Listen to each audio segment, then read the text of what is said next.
Hello mga lods, campaign, mapanganib nga ba? Alamin nga natin mga lods kung ano ang mayroon dito sa halaman na to. Alam nyo, napakaganda talaga at kung saan saan nyo lang makikita ang halaman na to.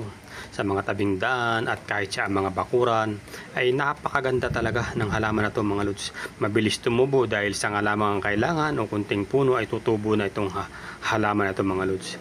Kaya nga mga lods, napakaganda magtanim ng halaman ito. Tinatawag din ito na leopard lily mga lods. Itong dump cane ay itoong nagpapaganda ng kalidad ng ating hangin. Kapag mayroon kang halaman nito mga lods, ay yung bakuran ay napakabisang pansala nito sa hangin. Tinatanggal nito ang mga nakakalasong chemical sa hangin, katulad ng formaldehyde at selene na matatagpuan sa loob ng bahay. Ayan. At ito mga lods ay naglalabas din ng oxygen. Tulad ng ibang halaman, nakatutulong ito sa paggawa ng oxygen na mahalaga naman sa malinis na hangin mga lods. Ayan.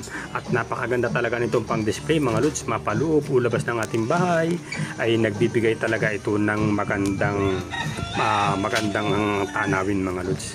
At ayon sa tala mga lods, ito rin ay nagdadala ng swerte. Ayan, kaya maganda kung mayroong kantong halaman. Subalit mga lods, ayon din sa tala, ang halaman na ito ay nakalalason. Opo mga lods, tama ang inyong nadinig. Kaya nga kahit meron kayo nito, kahit maganda to, dapat niya itong pag-ingatan mga lods. Dahil ang halaman na ito ay nakakalason, hindi lamang sa tao, ganun din naman pati sa inyong mga halagang hayop.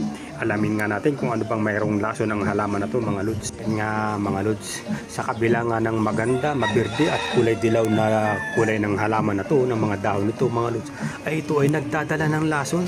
Ang dagda mga lods ng halaman na to na tinatawag din na dump cane ay nakalalason sa tao at sa hayop.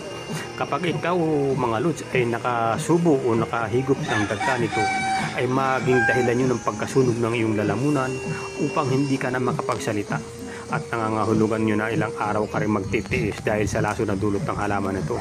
At ganun din mga lods ang epekto nito sa alaga nating hayop.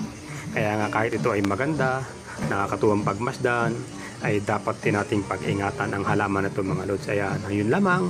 At kung nakarating ka sa bagong ito ng ating video, salamat sa iyong panonood. Ingat tayo lagi mga lods, lalo na sa halaman na to.